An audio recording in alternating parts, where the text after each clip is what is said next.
Izinkan saya untuk membacakan biografi dari Buara. Buara ini bertugas sebagai dosen statistik di Fakultas Psikologi UIN Jakarta. Kemudian beliau S2 statistiknya di Belgia dan S1 statistiknya di Brawijaya, Malang. Publikasi dan sebagainya ini ada banyak, nggak usah perlu disebutkan ya. Selanjutnya, nanti jika ada pertanyaan di tengah-tengah penyampaian sharing session, itu silahkan ditulis aja di kolom chat box, biar kita bisa lihat ada pertanyaan yang sama atau tidak. Baiklah, untuk mempersingkat waktu, kita mulai sharing sessionnya kepada Ibu Warah. Kami persilakan. Terima kasih Mbak Nana. Selamat pagi teman-teman semuanya. Senang sekali bisa bertemu teman-teman di pagi Senin ini untuk berbagi ya tentang confirmatory factor analysis. Ini terima kasih juga kepada Jaspers telah memfasilitasi acara ini hingga saya juga bisa sharing dengan rekan-rekan tentang CFA. Oke, ya, coba saya share screen.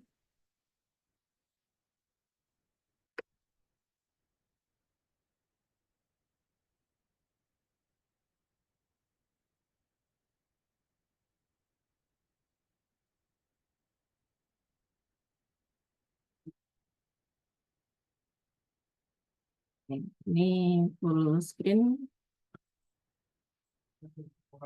sudah full screen ya? Sudah terlihat, Bu. Oke, full screen. Oke.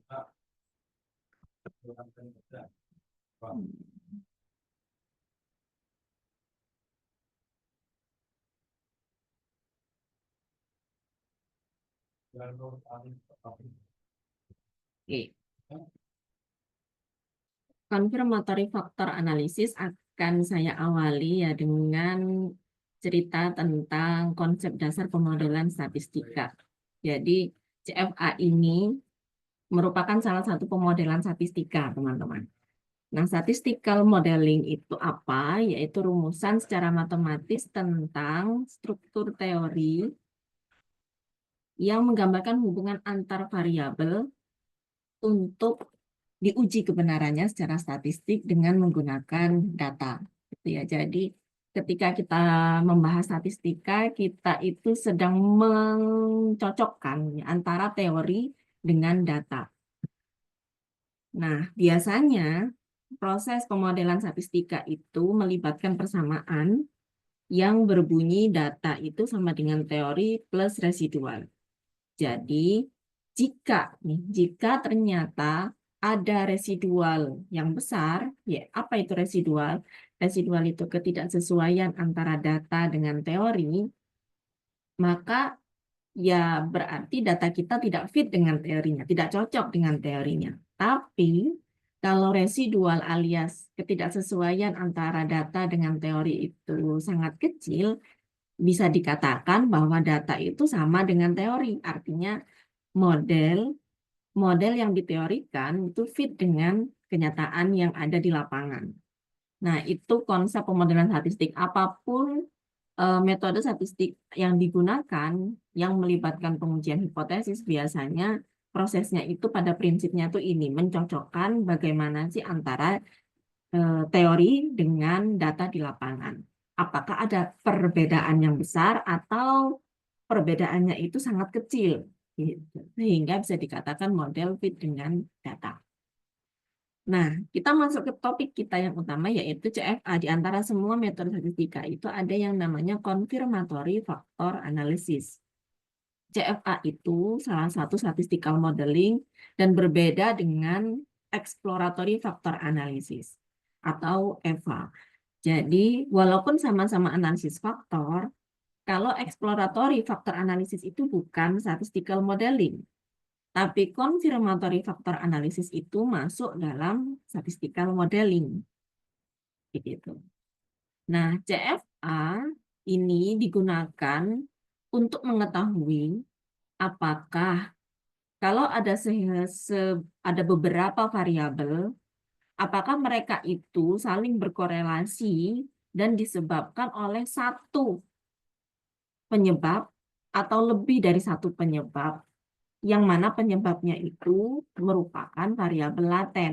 Apa itu variabel laten? Variabel yang tidak bisa diamati langsung dengan panca indera. Misal, kita mau mengamati seberapa religiusitas seseorang, gitu ya. Nggak bisa kita hanya lihat dari wajahnya, nggak bisa kita hanya lihat dari pegang suhu badannya, gitu ya.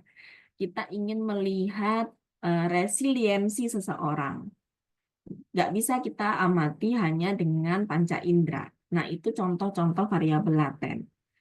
Lawannya variabel laten adalah variabel observe. Contohnya, tekanan darah. Tekanan darah kita biasa ada di tempat kesehatan, ada alat ukurnya ya. Ada tensinya, itu yang bisa menunjukkan jarum berapa tekanan darah kita.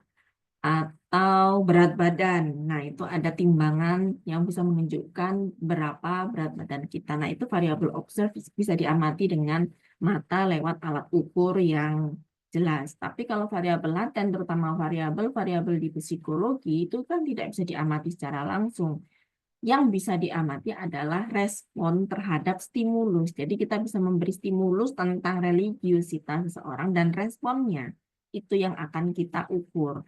Nah, kemudian responnya tersebut bisa dianalisis dengan menggunakan CFA apakah sehimpunan variabel, misalnya item-item pernyataan tersebut bisa dijelaskan oleh satu faktor penyebab. Nah, CFA ini tujuan penggunaannya adalah untuk menguji validitas konstruk dari sebuah instrumen pengukuran psikologis. Nah, uji validitas itu sebenarnya ada banyak ya teman-teman. Ada uji validitas konten, ada uji validitas konstruk, ada uji validitas konvergen, divergen, ada phase validity. Jadi ada banyak. Nah, CFA ini dipakai untuk menguji validitas konstruk. Apa itu maksudnya?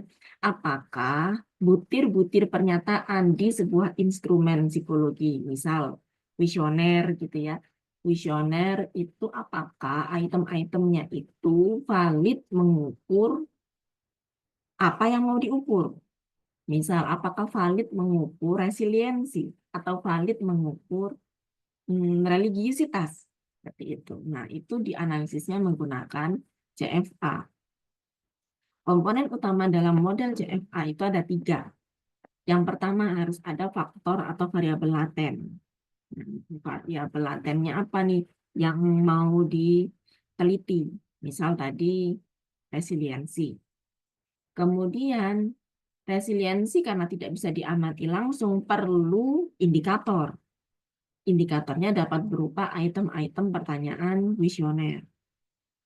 Tetapi ada hal-hal yang menyebabkan hal-hal lain ya yang menyebabkan orang-orang itu menjawab item itu bukan hanya karena seberapa skor dia dalam variabel laten, misal seberapa resiliensi dia, tapi ada hal-hal lain selain itu yang mempengaruhi jawaban seseorang di indikator, sehingga ada residual atau error. Jadi 3 komponen utama dalam CFA itu adalah ada faktor atau variabel laten, ada indikatornya atau item, dan ada error residualnya. Kalau digambarkan, maka gambarnya itu seperti ini. Jadi yang sebelah kanan ada lingkaran, itu namanya faktor variabel laten. Nah, variabel laten ini diukur oleh 4 kotak di sebelah kirinya, yang posisinya di tengah panah itu, yaitu X1, X2, X3, X4. Ini adalah indikator-indikator yang mengukur tentang faktor. Nah, seberapa indikator-indikator ini mengandung informasi tentang faktor, itu disimbolkan oleh lambda. Ada simbol lambda 1, lambda 2, lambda 3, lambda 4 pada setiap panah. Nah, itulah bobot ya setiap item dalam mengukur faktor. Nah, kemudian ada hal-hal lain nih, yaitu residual yang juga mempengaruhi indikator. Hal-hal lain itu disebut residual dan disimbolkan dengan delta. Ini simbol delta yang sebelah kiri itu. Mungkin saya tunjuk pointer. Nah, yang sebelah kiri ini adalah residual. Gitu ya. Jadi yang bisa diamati oleh manusia itu adalah jawaban responden atas item-item yang kita buat untuk mengukur faktor. Nah, jawaban orang-orang tentang sebuah item gitu ya, pada sebuah item itu bergantung pada seberapa faktor yang dikandung informasinya oleh item ini dan juga dipengaruhi oleh faktor-faktor lain selain faktor yang membuat selain faktor laten yang membuat jawaban orang itu berpengaruh di setiap itemnya. Nah, bagaimana caranya kita melakukan analisis CFA? Singkatnya ada 5 tahapan. Yang pertama, kita harus melakukan spesifikasi model. Setelah itu, kita identifikasi parameter-parameter CFA. Setelah itu dievaluasi apakah terdapat kecocokan antara model yang diteorikan dengan data yang kita kumpulkan. Istilah lainnya adalah goodness of fit test. Selanjutnya adalah modifikasi model. Nah, modifikasi model ini dilakukan jika goodness of fit belum tercapai. Yang kelima adalah evaluasi signifikansi item atau signifikansi parameter. Jadi 5 tahapan inilah yang akan kita lakukan saat kita mau melakukan analisis konfirmatori faktor analisis. Oke, kita ke studi kasus. Sebagai contoh, seseorang ingin meneliti tentang konstruk psikologis yang bernama resiliensi. Ya, resiliensi itu apa? Kemampuan untuk menjalani masa sulit, kemampuan untuk memantul ya saat mendapat masalah, dia terjatuh tapi mampu untuk bangkit setelah mendapat masalah tersebut. Nah, resiliensi seseorang itu nggak bisa kita lihat secara kasat mata karena dia adalah variabel laten. Yang bisa kita lakukan adalah membuat stimulus yang berkaitan dengan resiliensi dan kita harus uji apakah stimulusnya ini valid mengukur resiliensi. Oleh karena itu, kita akan membuat 4 item untuk mengukur faktor tersebut.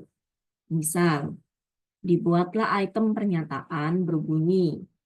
Kalau di salah satu skala resiliensi ada yang berbunyi begini. 1, I tend to bounce back quickly after hard times. Berarti ini favorable item. Item yang mendukung tentang pernyataan resiliensi. Jadi apakah saya itu orang yang mampu bangkit kembali secara cepat setelah mendapati masa-masa sulit. Kemudian responden akan menjawab dengan tidak setuju, setuju, sangat setuju, dan seterusnya. Yang biasanya itu dalam bentuk skala Likert, begitu ya. Kemudian dibuat juga item kedua, I have a hard time making it through stressful events. Berarti ini unfavorable items. Kenapa unfavorable? Karena dia ini, jika dia menunjukkan kesetujuan pada item ini, maka orang ini itu sulit mengatasi kejadian yang stressful. Berarti dia nggak resilient. Item ketiga, I usually come to difficult times with little trouble. Dia bisa menghadapi masa-masa sulit dengan hanya sedikit masalah, gitu ya. Berarti dia cukup bisa melewati masa sulitnya. Dan yang keempat, it does not take me long to recover from a stressful event. Tidak butuh waktu lama untuk recover dari kejadian yang membuat stres, gitu ya, kejadian yang sulit, gitu ya, kejadian yang berat. Nah, item-item ini akan diberikan kepada responden. Kemudian responden menjawab dengan sangat tidak setuju, netral, setuju, sangat setuju. Nah, kemudian jawabannya itu akan dianalisis menggunakan CFA untuk diuji apakah 4 bunyi item ini valid mengukur resiliensi atau tidak. Begitu. Oke, langkah pertama adalah spesifikasi model. Kalau kita sudah membuat 4 item yang ditujukan untuk mengukur satu faktor, berarti kita akan memiliki model statistik berupa satu faktor dengan 4 indikator. Kalau digambarkan secara figural, secara gambar, gambarnya akan menjadi seperti ini. Jadi yang F ini adalah resiliensi. Resiliensi ini diukur oleh item 1, X1, item 2, item 3, item 4, yang bunyinya seperti yang tadi di slide sebelumnya. Nah, gambar ini akan diuji apakah model yang seperti ini, satu faktor dengan 4 indikator itu fit dengan data. Setelah mengumpulkan data, kita perlu identifikasi juga parameternya. Nah, ada 2 cara mengidentifikasi parameter.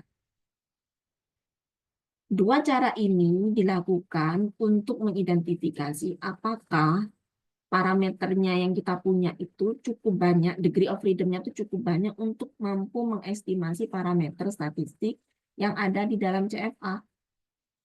Cara pertama mengidentifikasi parameter adalah kita hitung DF-nya, degree of freedom, yaitu P dikali P plus 1 bagi 2. Apa itu P? P itu banyaknya item, banyaknya observed variable. Jadi di contoh kita tadi itemnya ada 4. 4 dikali 4 plus 1 bagi 2 dikurangi parameter bebas. Parameter bebasnya itu apa saja? Parameter dalam CFA itu ada 3, yaitu lambda, phi, dan theta. Lambdanya di sini yang mau kita hitung adalah parameter statistik lambda 1, 1, lambda 2, 1, lambda 3, 1, lambda 4, 1. Artinya ini adalah parameter, lambda 1, 1 artinya parameter muatan faktor seberapa sih item 1 itu mengukur faktor 1, yaitu si resiliensi. Lambda 21 artinya adalah koefisien muatan faktor yang mengukur seberapa sih item 2 mengukur faktor 1, yaitu resiliensi. Lambda 31 adalah koefisien muatan faktor dari item ketiga dalam mengukur faktor 1, yaitu resiliensi. Demikian pula dengan faktor 4. Demikian pula dengan indikator keempat. Nah, item 4 ini memiliki koefisien muatan faktor sebesar lambda 41 yang mencerminkan berapa muatan yang dikandung oleh item 4 tentang si faktor 1, yaitu resiliensi. Nah, kita ingin tahu nih berapa lambda masing-masing gitu ya. Berarti di sini kita ingin tahu 4 parameter, 4 buah lambda. Tapi kita juga ingin tahu apa saja hal-hal lain yang mempengaruhi jawaban seseorang pada setiap item selain resiliensinya dia. Nah, di situ ada yang namanya parameter theta. Parameter theta ini adalah parameter varians dari varians residual dari sebuah item. Nah, di sini setiap item, setiap indikator itu memiliki residual sehingga ada 4 theta yang akan diestimasi. Nah, sebenarnya ada satu parameter lagi yaitu phi yang ini. Phi 11 artinya seberapa sih korelasi item 1, seberapa korelasi faktor 1 dengan faktor 1. Berhubung di sini faktornya memang cuma 1, ya seberapa korelasi resiliensi dengan dirinya sendiri. Begitu. Nah, pada cara 1 kita menggunakan cara standarisasi sehingga korelasi antara faktor dengan dirinya sendiri itu adalah 1. Jadi di sini parameter bebasnya ada berapa? Parameter bebasnya ada 4 lambda dan 4 theta. Makanya di sini ditulis ada 8 parameter yang mau dihitung lewat CFA. Berapa sih nilainya? Berapa sih angkanya? Lambdanya ada 4, tetanya ada 4. Ada 8 parameter yang mau kita hitung berapa nilainya. Setelah dihitung DF-nya ada 10 minus 8 hasilnya 2. Kalau DF-nya itu lebih dari 0, berarti dia dalam posisi over-identified. Jadi model yang kita punya itu posisinya adalah over-identified. Artinya kita akan punya cukup bahan bakar, cukup bahan baku untuk menghitung berapa sih nilai dari semua parameter yang mau kita cari. Jadi kita mau nyari 8 parameter, bahan bakunya ada 10, masih sisa 2. Jadi cukup cukup bahan baku untuk menghitung berapa nilai dari masing-masing lambda dan theta ini, gitu ya. Sementara V nggak dicari karena sudah ketahuan nilainya 1. Dengan DF lebih besar dari 0 atau over identified, maka akan didapatkan solusi untuk mengestimasi berapa parameter CFA. Cara yang kedua adalah dengan cara pinjam skala ukuran dari indikator. Lihat perbedaannya ada di sini. V yang tadinya itu sama dengan 1, sekarang tidak lagi menggunakan cara standarisasi, sehingga korelasi antara sebuah faktor dengan dirinya sendiri bukan sama dengan 1. Justru lambda 11 alias muatan dari item 1 dalam mengukur faktor resiliensi itu dipaksa sama dengan 1. Jadi sudah diketahui nilainya sama dengan 1. Gitu. Jadi dipindah nih yang tadi sama dengan satunya itu ada di V, korelasi antar faktor, sekarang adanya di lambda, gitu ya. Sehingga lambda 11 nggak mau dicari lagi berapa nilainya, karena sudah ketahuan nilainya 1. Yang mau dicari adalah berapa muatan dari item 2 dalam mengukur faktor 1, berapa muatan dari item 3 dalam mengukur faktor 1, dan berapa muatan item 4 dalam mengukur faktor 1, sehingga lambda 21, lambda 31, lambda 41 yang mau dicari. Jadi ada 3 lambda, 4 theta, jadi ada 7 plus 1 V di sini. Makanya di sini jumlah parameter bebasnya tetap ada 8. Dengan DF ini 10 dikurangi 8, DF-nya adalah 2. Artinya masih cukup bahan baku untuk menghitung, mengestimasi berapa sih parameter CFA, yaitu berapa itu V11, berapa lambda 21, berapa lambda 31, lambda 41, theta 1, theta 2, theta 3, dan theta 4. Begitu. Nah, kalau setelah dihitung identifikasi parameter ini ternyata DF-nya itu ngepres sama dengan 0, itu namanya saturated model. Berarti nanti software tidak akan menghitungkan untuk kita apakah model ini fit dengan data atau tidak, karena kehabisan bahan baku untuk menghitung berapa lambda, berapa theta, dan berapa V. Begitu. Jadi tidak boleh DF-nya itu sama dengan 0, apalagi DF-nya minus, DF-nya negatif, kurang dari 0.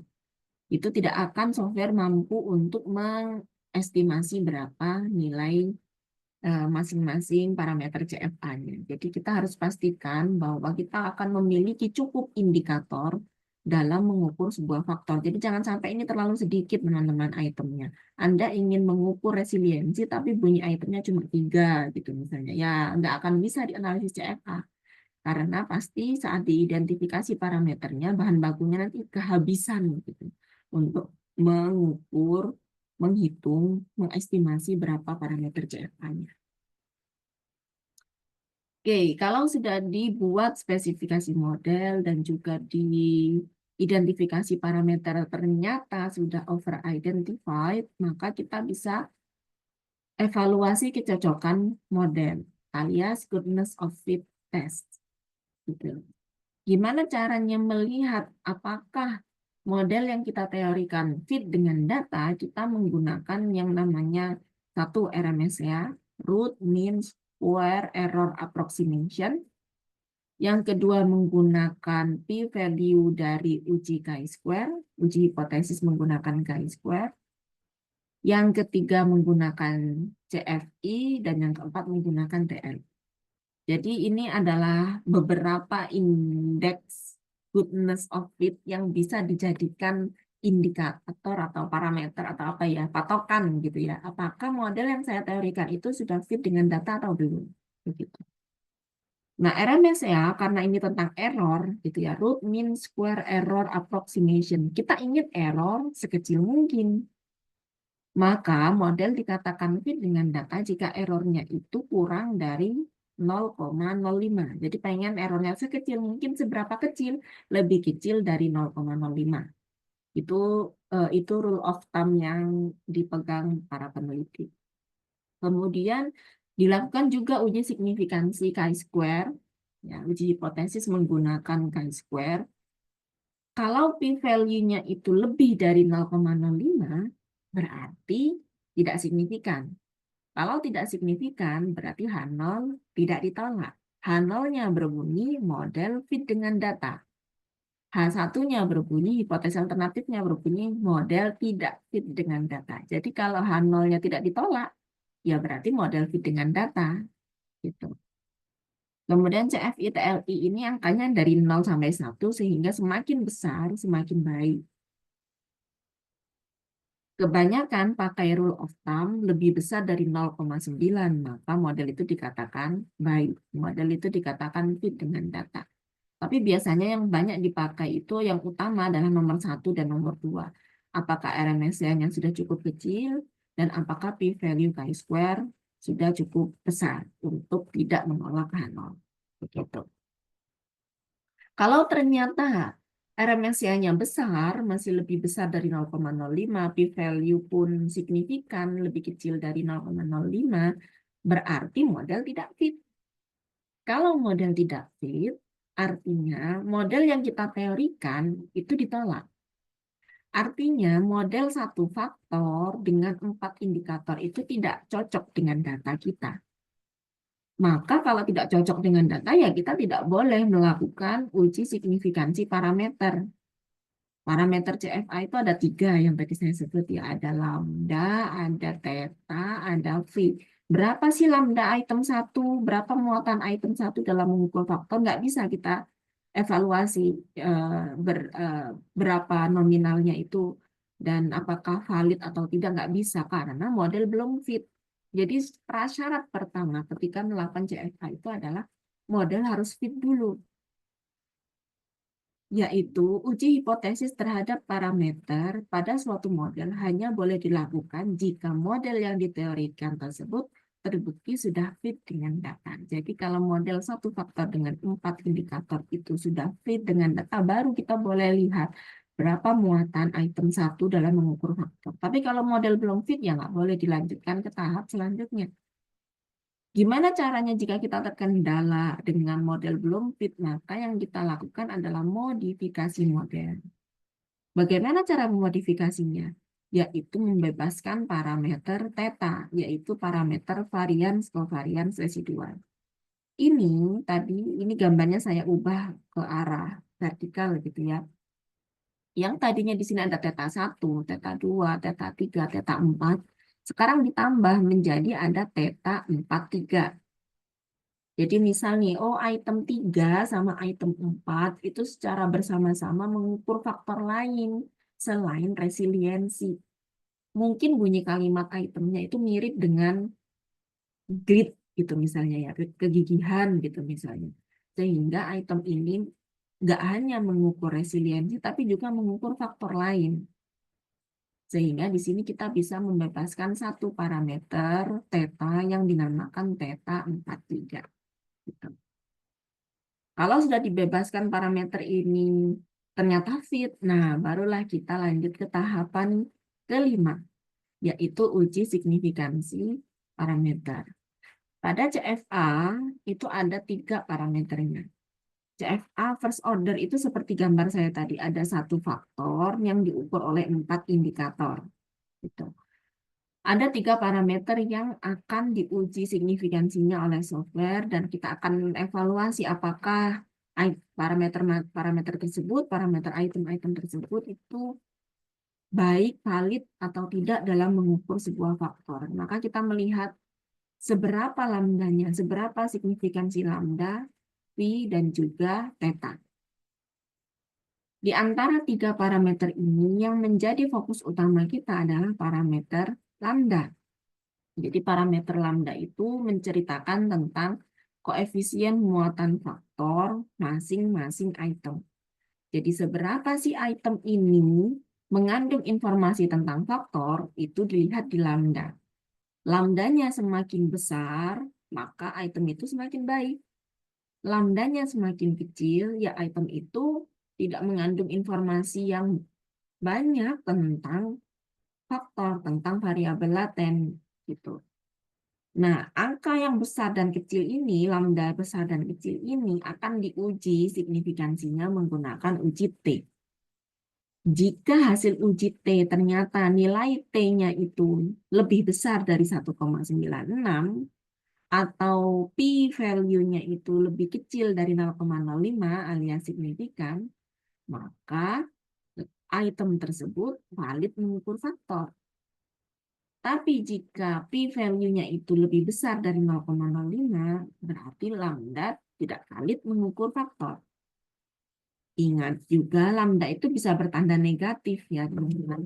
Jadi yang kita butuhkan dia itu harus signifikan dan bertanda positif. Karena kalau tandanya negatif berarti dia item itu mengukur yang kebalikannya resiliensi. Tapi kalau dia tandanya positif, lambdanya tandanya positif, berarti item ini benar-benar mengukur tentang resiliensi. Jadi kalau ada teman-teman punya kuesioner, kemudian itemnya itu ada yang berbunyi unfavorable seperti contoh tadi ya. Contoh tadi kan ada mengukur resiliensi, tapi bunyi itemnya saya kesulitan untuk bangkit setelah menjalani masa yang berat, setelah mendapat kejadian yang berat. Nah, itu kan sebenarnya bunyi item yang nggak mengukur resiliensi ya, mengukurnya kebalikannya, kebalikan dari resiliensi. Nah, sebelum dianalisis statistik, jangan lupa skornya dibalik dulu. Yang jawab setuju berarti skor resiliensinya rendah menjadi 1. Yang jawab tidak setuju berarti skor resiliensinya diubah menjadi tinggi. Gitu. Sehingga nanti pas diuji CFA bisa menunjukkan hasil uji T dengan lambda yang positif dan signifikan. Begitu. Nah, sekarang kita akan praktek CFA dengan JASB. Saya akan contohkan bagaimana kita melakukan analisis CFA dengan JASP. Jadi JASP itu ini ya teman-teman software gratis yang bisa rekan-rekan dapatkan secara gratis dengan mendownload di websitenya. Websitenya adalah ini. Nah ini. Oh ini aplikasinya ya. Nah,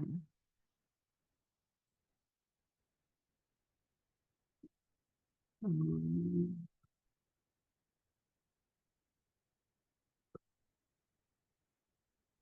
hmm, ini ya. Jadi teman-teman bisa klik di browser untuk mendownload JASP ini. Jadi JASP ini bisa diunduh secara gratis. Teman-teman bisa pilih apakah OS-nya Windows atau Mac OS atau Linux disesuaikan masing-masing. Kalau sudah, kemudian diinstal. Nah, setelah diinstal, tampilannya adalah seperti yang tadi. Nah, ini aplikasinya ya. Kalau sudah dibuka, tampilannya seperti ini. Welcome to JASP. Nah, kita pergi ke sini, New Data. Kalau kita klik New Data, nah tampilannya adalah seperti Excel ya. Ada kolom-kolom itu tempat kita meletakkan data. Jadi kolom 1 mencerminkan jawaban responden pada item pertama. Item pertama, orang pertama menjawab misalnya Likert-nya 4, kemudian orang kedua menjawab Likert-nya 3, dan seterusnya. Nah, ini saya siapkan dengan import. Open, saya sudah siapkan ya datanya teman-teman. Ini bisa import dari Excel atau di copy paste dari Excel teman-teman ditaruh di sini.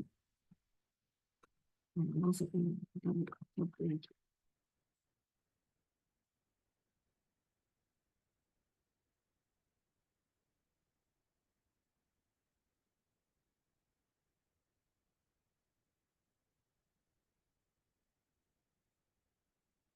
Kita bisa buka folder yang kita punya. Nah, ini misal saya sudah siapkan data CFA.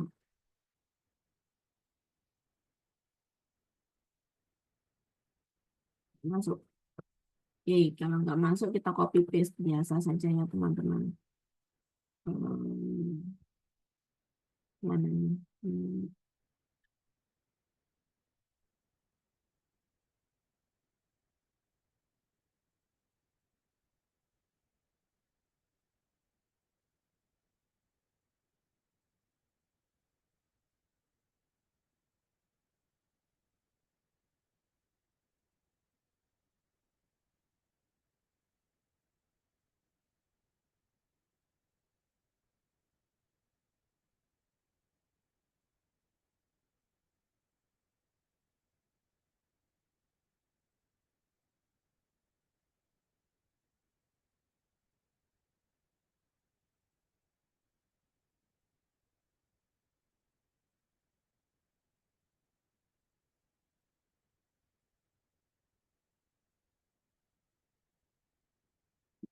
Nah, seperti ini.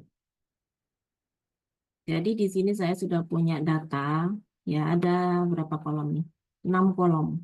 Ada 6 kolom yang mencerminkan jawaban responden atas 6 item yang saya berikan kepada responden, gitu ya. Jadi orang pertama pada item pertama jawabnya Likert 5, pada item kedua jawabnya 3 dan seterusnya. Nah, ini bisa kita kontrol all, terus di copy dan di paste ke datanya. Nah, di sini di paste itu ya, kemudian klik klik paste seperti ini. Gitu. Nah, nanti di kolomnya ini kalau jangan lupa disesuaikan nama kolomnya. Ya, nama kolomnya kalau masih bernama kolom 1 bisa Anda tulis sebagai item 1 atau bisa ditulis sebagai resiliensi 1, resiliensi 2, res 2, res 3, res 4 gitu ya.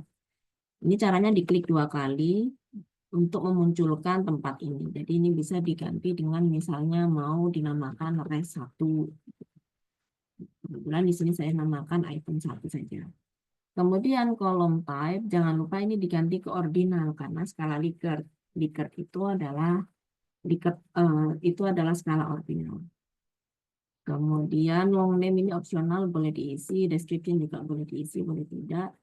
Disesuaikan semuanya ini item 1 sampai item 5. Kalau sudah terisi semuanya, datanya sudah masuk ke JASP, kemudian kolomnya itu sudah diidentifikasi dengan benar, apakah dia kontinum, nominal, atau ordinal, kemudian namanya juga sudah disesuaikan, maka kita ke analisis. Begitu. Nah, analisis ini sebelumnya. Nah, awalnya di sini ya. Jadi awalnya dia ada di sini. Item 1, 2, 3, 4, 5, 6. Ini semuanya kita blok, masukkan ke kanan. Masukkan ke kanan, lalu di bagian kolom ini kita bisa ketikkan nama faktornya, nama variabel latennya, misal resiliensi. Begitu. Kalau sudah, di sini akan loading di sebelah kanan itu langsung outputnya itu loading sendiri, gitu ya. Loading sendiri akan menganalisis CFA dengan 6 item ini, satu faktor dengan 6 item. Ternyata hasil evaluasi model fit menggunakan uji chi-square, kalau kita lihat sebelah kanan ini, p-value-nya adalah kurang dari 0,001. Apakah model fit? Tidak. Ya, model tidak fit karena p-value-nya itu kurang dari 0,05. Berarti signifikan. Kalau signifikan berarti H0 yang berbunyi model fit dengan data ditolak. Artinya model tidak fit dengan data. Lantas bagaimana solusinya? Gitu ya. Nah, ini solusinya kita akan modifikasi. Caranya memodifikasi adalah dengan klik ini additional output ya, dicentang bagian modification index. Kalau sudah dicentang modification index, maka akan muncul ini dia, modification index. Nah, di sini item mana saja yang memiliki modification index yang besar, residual yang besar, itu yang disarankan untuk dibebaskan. Berarti kalau di sini item 45, berarti kita akan membebaskan theta 45. Kemudian di sini kita akan membebaskan theta 23. Gitu. Ini udah urut ya teman-teman, modification index mulai dari yang paling besar sampai yang paling kecil. Yang kita bebaskan duluan adalah yang paling besar dulu, yaitu covariance residual antara item 4 dengan item 5. Di mana memodifikasinya? Di sini ya. Model option. Nah, di model option, di bagian residual covariance, ini kita masukkan residual covariance mana yang paling besar. Oh, item 4 dengan item 5. Sini item 4 kita masukkan, dengan item 5 kita masukkan. Nah, di kanan langsung loading lagi untuk mengupdate hasil evaluasi CFA-nya. Kita ke atas, ternyata hasil evaluasi CFA-nya adalah P-value-nya itu masih signifikan. Begitu. RMSE-nya mana? Kok RMSE-nya nggak nampak? Nah, di sini. Other fit measures. RMSE-nya adalah 0,118. Jadi sudahlah P-value-nya signifikan, RMSE-nya errornya pun masih besar. Maka langkah apa yang harus dilakukan? Modifikasi lagi. Kita lihat ke bawah. Nah, modification index ini yang paling besar adalah item 5 dengan item 6 sekarang. Berarti kita masukkan residual covariance item 5 dengan residual covariance item 6. Seperti ini. Nah, di kanan mengupdate lagi, maka model fit-nya sekarang adalah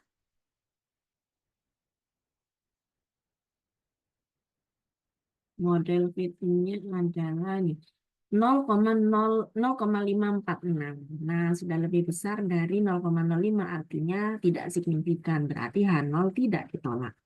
Maka H0 yang berbunyi, hipotesis nihil yang berbunyi data, model fit dengan data tidak ditolak. Terus kita lihat juga RMSE-nya, ini RMSE-nya juga sangat kecil ya, 0,000. Begitu. Nah, kalau model sudah fit, berarti kita langkah ke-3 dan 4 tadi ya, uji model fit dan memodifikasi sudah terlampaui. Sekarang kita ke langkah ke-5, yaitu uji signifikansi parameter. Uji signifikansi parameter dilihat dari sini. Nah, ini parameter estimates, ada faktor loading. Faktornya bernama resiliensi yang diukur oleh indikator item 1, 2, 3, 4, 5, 6. Di contohnya ada 6 item. Yang di kolom estimate inilah si lambda. Jadi item 1 mengandung informasi 0,7 tentang resiliensi. Informasi yang dikandung oleh item 1 itu lebih sedikit daripada item 3. Karena item 3 itu lambdanya lebih besar, 0,912. Berarti item 3 itu lebih bagus, lebih banyak mengandung muatan faktor tentang resiliensi. Sedangkan item 4 ini paling kecil di antara item-item lainnya. Maka dari itu nggak bisa ya teman-teman, kita itu menyamakan semua item, terus langsung dijumlah aja hasil skor jawaban Likert responden itu item 1 sampai item 6 dijumlah aja semua untuk mendapatkan skor resiliensi itu sebenarnya kurang disarankan begitu ya, karena setiap item itu sebenarnya bobotnya beda-beda. Nah, kita perlu uji CFA untuk menguji apakah itemnya itu valid atau tidak dalam mengukur faktor, dan harusnya ekstraksi faktor skornya itu melibatkan bobotnya ini. Oke, sekarang lambdanya ini beragam, ada yang besar, ada yang kecil, tapi kita lihat signifikansinya. Ada p-value di sini. Nah, p-value-nya ini semuanya udah kurang dari 0,05, semuanya signifikan. P-value-nya signifikan, estimate-nya positif, berarti item tersebut valid mengukur faktor. Jadi item-itemnya ini semuanya gitu ya signifikan, artinya valid gitu ya mengukur faktor yang mau diukur yaitu resiliensi.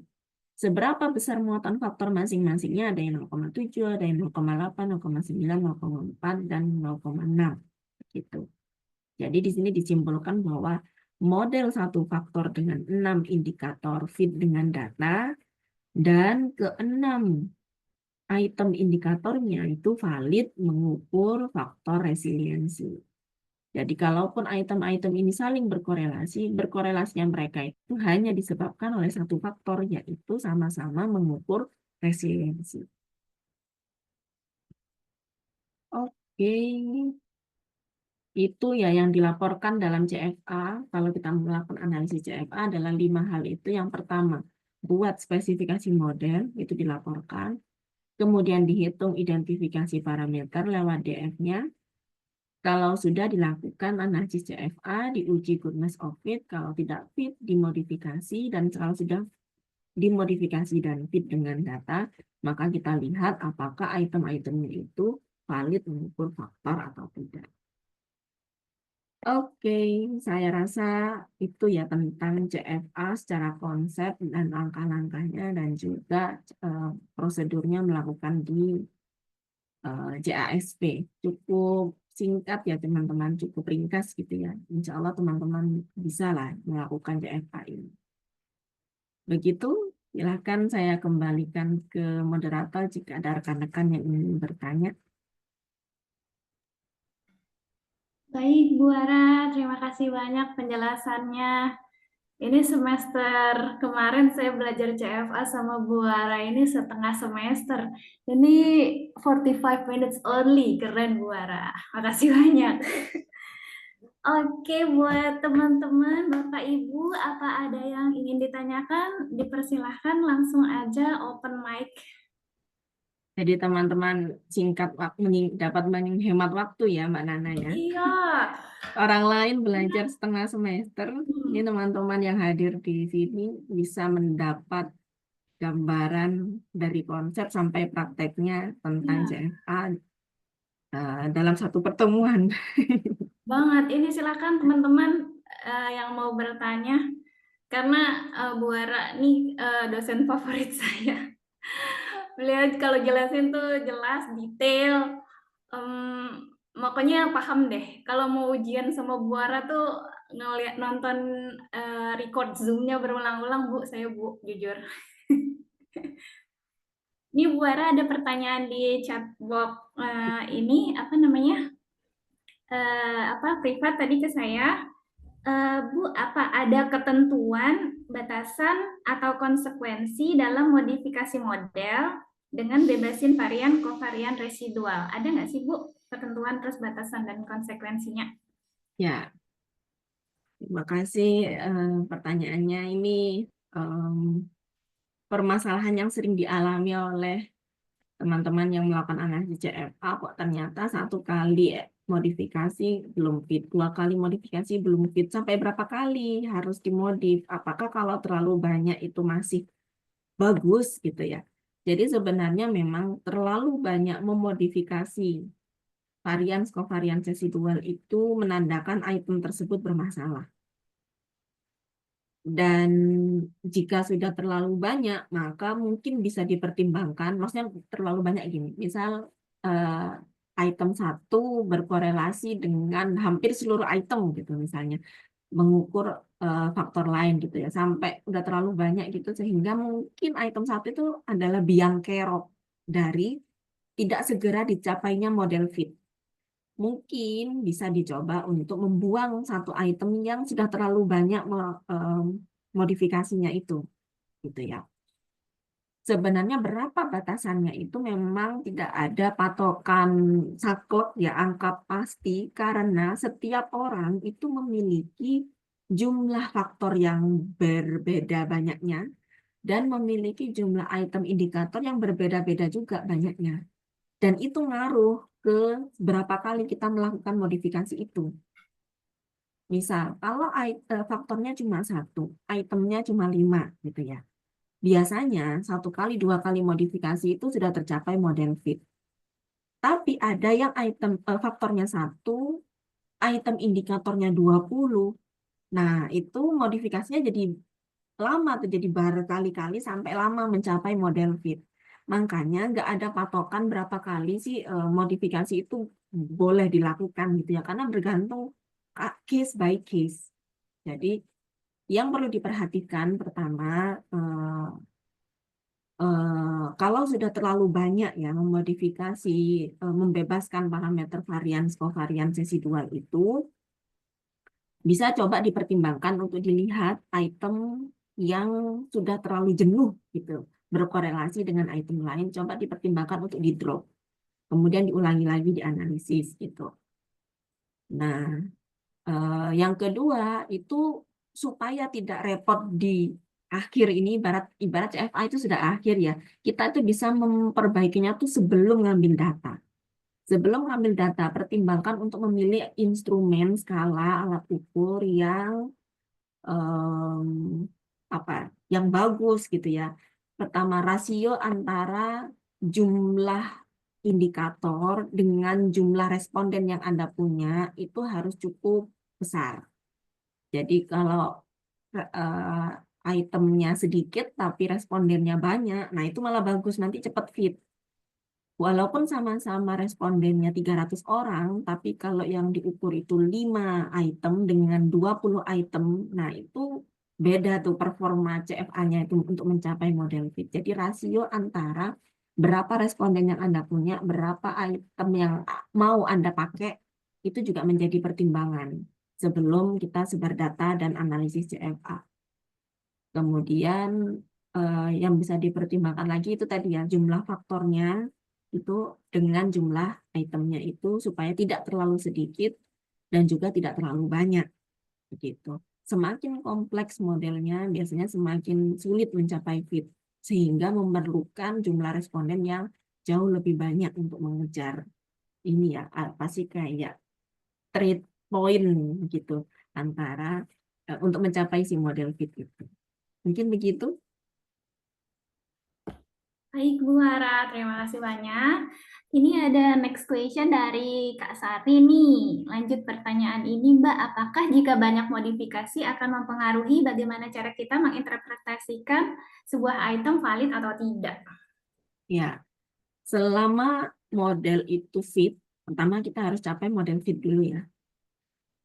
Jika model itu fit, model CFA-nya itu fit, berarti model satu faktor dengan 6 indikatornya tadi itu fit dengan data, gitu ya.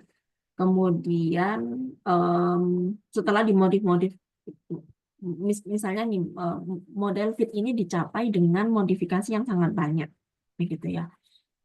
Nah, bagaimana cara menginterpretasikannya si satu item ini, masing-masing item itu? Jadi item ini diinterpretasikan bahwa dia itu valid mengukur faktor, misal di contoh kita resiliensi gitu ya. Item ini valid mengukur faktor, namun secara bersama-sama dengan item lainnya mengukur juga faktor lain selain resiliensi yang mana itu tidak diketahui faktornya itu namanya apa gitu ya, adanya di residual gitu.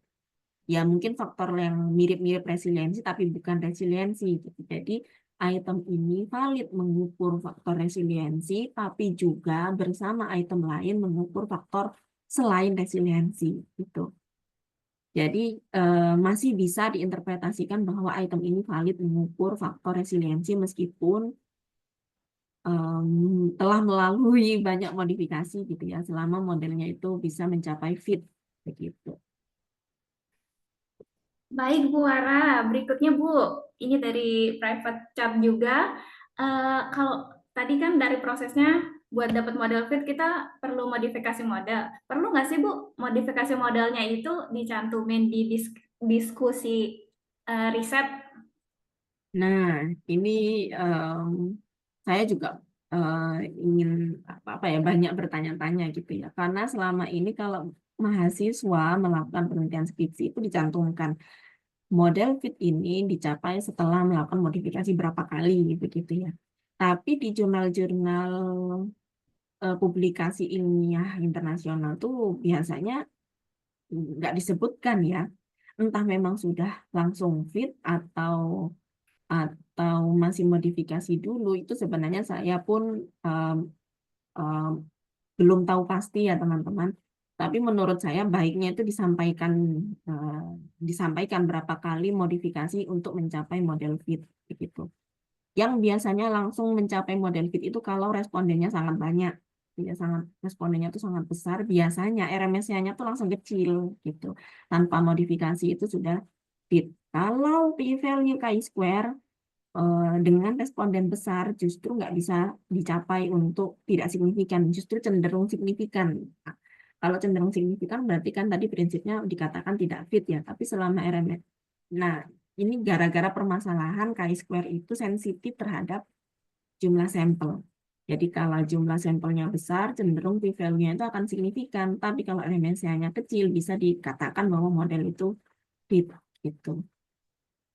Seperti itu. Baik, Bu Hara. Next question ya, Bu. Ya. Ini dari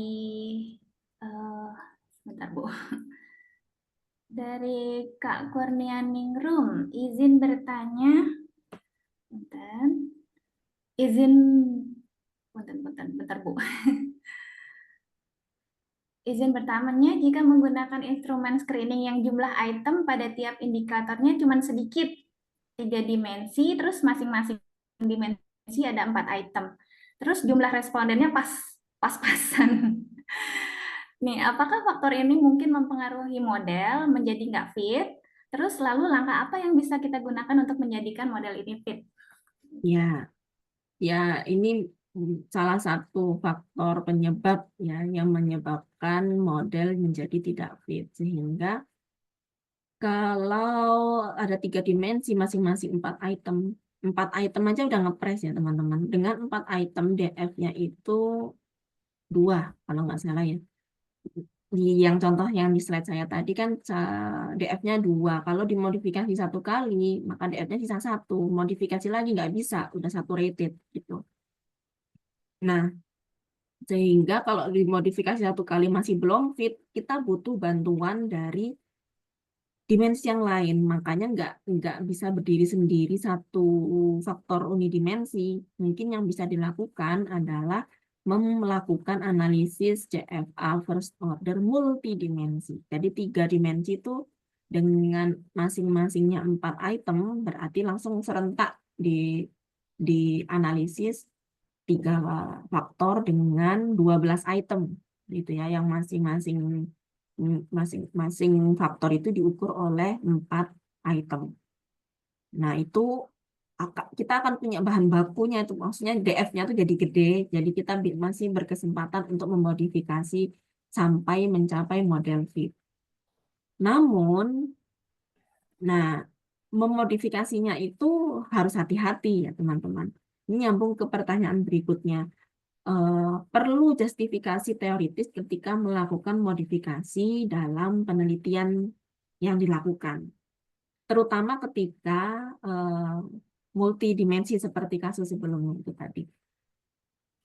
Pertama kita modifikasi itu nggak sembarangan ikut ini ya, ya maksudnya biasanya sih memang software memunculkan mana sih yang residualnya paling besar. Tapi kalau dirasa itu tidak sesuai dengan teori, sebaiknya tidak langsung plek-ketiplek diikuti gitu ya, melainkan ikuti teorinya dulu gitu.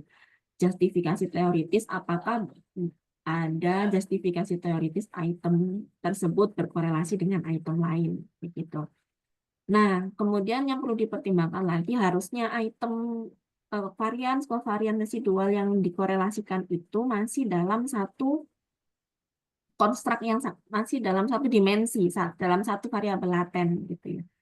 Karena bisa jadi software menyarankan kita untuk mengkorelasikan kovarian residual antara item di dimensi 1 dengan item di dimensi 2, padahal itu secara kalimat jauh banget gitu ya. Satunya ngukur apa ya, ekstrovert gitu, atau satunya mengukur yang lain gitu misalnya.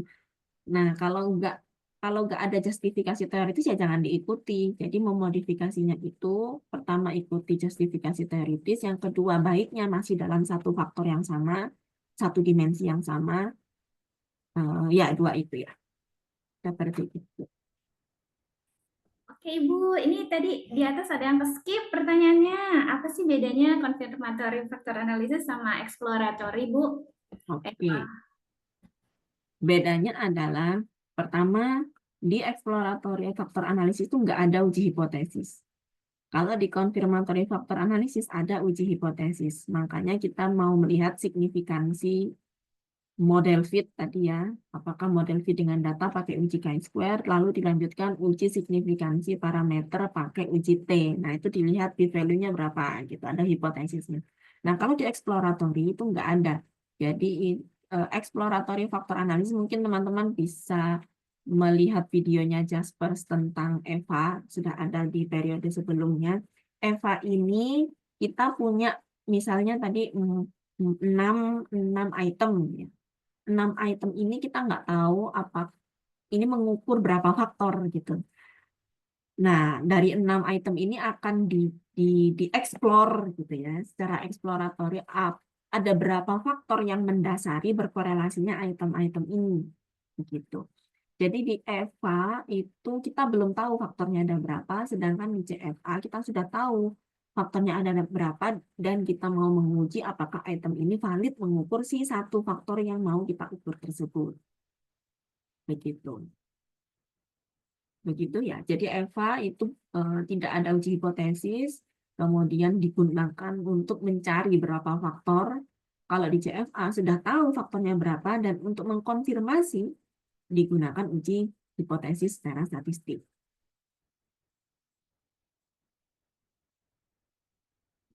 Masih mute ya, Mbak Nana?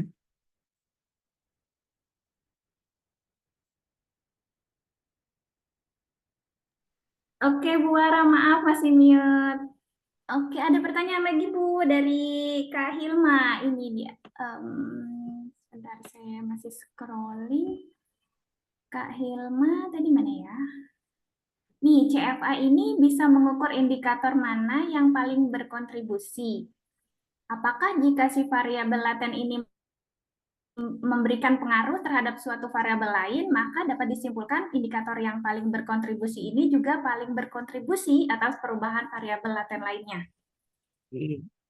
Kalau ada variabel laten yang lain, ini berarti modelnya udah berbentuk SEM, ya teman-teman, Structural Equation Modeling. Jadi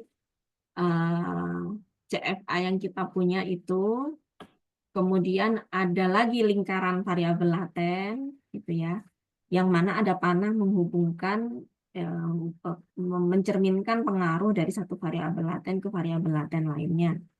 Kemudian variabel laten itu masih ada panah lagi ke variabel laten lainnya, gitu ya. Makanya ini jadinya structural equation modeling. Nah,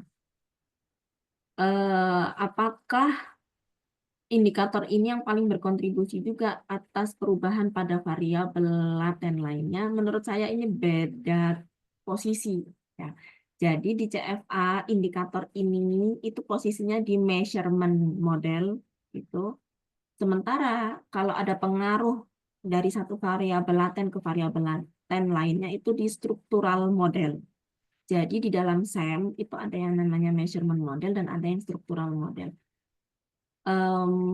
Seberapa besar pengaruh perubahan di variabel laten lainnya yang disebabkan oleh variabel laten eksogen lain itu ya disebabkan oleh seluruh, ya, kontribusi seluruh item di measurement model itu, gitu. Jadi menurut saya itu uh, tidak bisa dikatakan bahwa si satu item ini yang paling bertanggung jawab, gitu. Namun mungkin pernyataan saya ini juga perlu dikonfirmasi, kita belajar bersama ya teman-teman. Saya belum tahu pasti juga apakah memang bisa dipastikan bahwa satu item ini yang paling bertanggung jawab itu. Cuman pendapat saya sepertinya itu beda posisi sehingga nggak bisa serta-merta diterjemahkan bahwa item ini berkontribusi pada pengaruh struktural pada variabel laten yang lain. Seperti itu. Baik, Bu Ara, terima kasih jawabannya. Terima kasih juga pertanyaannya. Ini lanjut, ada lagi pertanyaan dari Kak Nani. Dalam penelitian, kapan lebih baik menggunakan CFA dibanding metode analisis lainnya? Oke. Nah, bergantung tujuannya ya teman-teman. Karena kita dalam satu penelitian itu kadang ada banyak tahapan. CFA dibanding metode analisis lainnya. CFA itu digunakan untuk menguji validitas konstruk. Kalau tujuannya kita menguji validitas kontrak, ya gunakanlah CFA. Tapi kalau tujuannya kita itu menguji validitas konten, ya bukan CFA yang digunakan. Gitu. Kemudian setelah uji validitas konstruk, kita ingin melihat pengaruh variabel terhadap variabel lain misalnya. Nah, itu sudah menggunakan analisis regresi gitu, karena tujuannya untuk melihat pengaruh struktural dari satu variabel ke variabel lain. Kalau yang CFA digunakan untuk measurement, apakah item valid mengukur faktor, bukan melihat apakah item itu berpengaruh mempengaruhi faktor lain, variabel laten yang lain yang tidak diukur oleh dia, begitu. Jadi kapan menggunakan CFA itu yang baik itu ya saat kita melakukan penelitian yang menggunakan variabel laten diukur oleh beberapa indikator dan kita hendak menguji validitas konstruk dari instrumen yang kita gunakan. Begitu. Oke, Bu Ara. Lanjut, pertanyaan lanjutan dari Kak Yasmin nih, Bu. Apakah kalau kita nambah responden itu bisa memperbesar peluang fit-nya? Ya, kalau menambah responden itu bisa memperbesar peluang fit. Jadi em, memang salah satu penyebab model tidak fit itu bisa jadi salah satunya adalah jumlah respondennya itu tidak cukup banyak untuk parameter yang mau kita estimasi.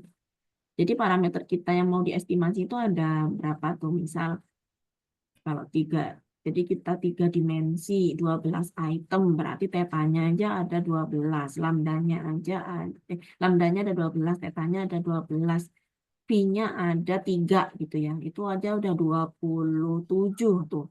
Belum lagi modifikasi-modifikasinya gitu. Sehingga parameter yang mau kita estimasi itu jadi banyak. Nah, banyaknya parameter yang mau kita estimasi itu harus didukung oleh responden yang banyak juga gitu. Nah, kalau kita respondennya banyak itu akan bisa membantu mencapai model fit dengan lebih cepat gitu. Oke, baik Bu Ara. Ini sekedar mengingatkan teman-teman yang belum isi absensi, boleh ya isi absensinya, karena nanti akan dikirimkan sertifikat ke email masing-masing. Lanjut pertanyaannya ya, Bu. Ini dari Kak Yasmin lagi nih. Izin bertanya lagi, Bu, terkait EVA dan CFA. Kapan sih EVA perlu dilakukan? Apakah ketika menambah butir item dan dimensi pada suatu instrumen diwajibkan untuk uji lagi EVA-nya? Oke, pada prinsipnya EVA itu digunakan untuk mencari berapa faktor yang mendasari berkorelasinya item-item gitu ya. Sedangkan CFA itu digunakan ketika kita sudah tahu ada berapa faktor yang mau diuji gitu ya. Ketika menambahkan butir item, berarti kita sudah tahu bahwa kita itu mau ukur satu faktor ini, cuman itemnya mau ditambah gitu ya. Maka posisi yang tepat adalah karena sudah tahu faktornya ya di CFA begitu. Kemudian untuk eh, eh, ya, kemudian apakah dan dimensi pada suatu yang diwajibkan untuk menguji kembali EVA. Nah, EVA ini pertama EVA bukan diuji ya, karena nggak ada uji hipotesisnya kalau di EVA. Em, Ketika kita itu posisinya udah nambah gitu ya, nambah item untuk faktor yang ini gitu ya. Ya tidak perlu menguji lagi, tidak perlu lagi dilakukan EVA karena posisinya itu sudah tahu ini faktor resiliensi yang mau saya ukur, cuman karena itemnya cuma 3, maka ini terlalu sedikit, maka saya tambah gitu misalnya. Nah itu bisa langsung aja ditambah em, sebelum ambil data. Nah harusnya ini berarti masuk ke proses ini mungkin ya adaptasi instrumen atau modifikasi instrumen gitu, yang mana itu tahapannya juga sebenarnya panjang lagi yang harus ada expert judgment gitu. Jadi menambahkan item itu nggak sekedar kita tambah terus udah langsung CFA aja gitu. Mungkin itu cara singkatnya, cara tepatnya harusnya masih ada expert judgment dulu, penilaian dulu apakah item tambahannya itu eh, memang bagus untuk mengukur faktor begitu. Barulah kalau sudah expert judgment ada dinilai lewat expert, kita bisa lanjutkan ke CFA, tidak perlu EVA begitu. Oke, Bu Era, sepertinya ini last question. Ini dari Kak Zulfa, kalau item dimodifikasi secara makna artinya bagaimana ya, Bu? Pada pasangan item yang dimodifikasi itu atau pada dimensinya? Maknanya pada itemnya, item yang dimodifikasi itu gitu ya. Jadi item misalnya di contoh slide saya tadi ya item 4 residual covariance, terdapat residual covariance terdapat korelasi antara residual covariance item 4 dengan item 3 dalam mengukur resiliensi. Artinya item 4 valid mengukur resiliensi. Item 3 valid mengukur resiliensi. Tapi item 4 dan 3 bersama-sama juga mengukur faktor lain selain resiliensi. Gitu. Jadi maknanya pada itemnya bukan pada dimensinya karena kita sedang menguji apakah item itu valid mengukur faktor. Gitu. Mungkin dari teman-teman boleh menambahkan ya jika kita bisa berdiskusi dan belajar bersama di sini jika memang ada pernyataan saya yang perlu ditambah atau didiskusikan. Iya, dipersilahkan Bapak, Ibu, dan teman-teman yang ingin menambahkan, terus yang ingin sharing juga tentang CFA, kami persilahkan. Ada lagi pertanyaan, bisa langsung buka mic aja, nggak usah pakai chat. Apa sudah semua Bu Ara? Sepertinya sudah ya. Saya scrolling. Sudah ya. Ya. Jangan lupa isi absen ya teman-teman. Kalau baiklah, kalau sudah tidak ada pertanyaan lagi, saya ucapkan terima kasih banyak atas pertanyaan-pertanyaannya. Terima kasih juga Bu Ara sudah memberikan pencerahan buat review materi refresh lagi. Selanjutnya saya kembalikan kepada Mbak Putih. Silakan Mbak Putih. Ya, terima kasih banyak Mbak Nana dan Mbak Wara atas penjelasannya dan pemaparannya yang sungguh luar biasa ya. Terima kasih juga untuk para peserta yang sudah aktif untuk bertanya.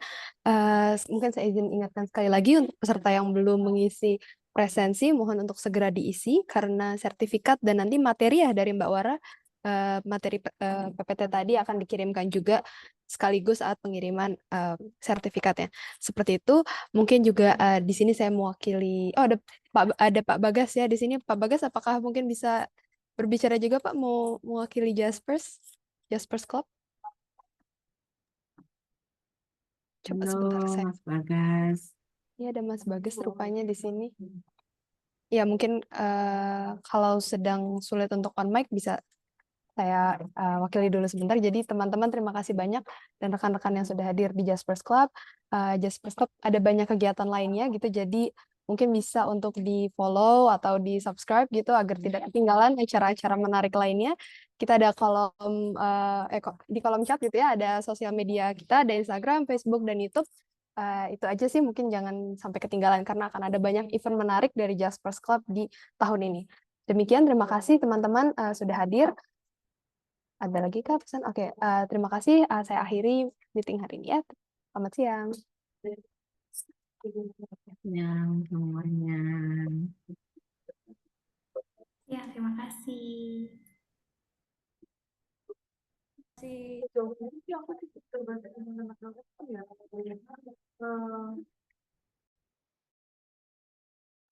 kasih.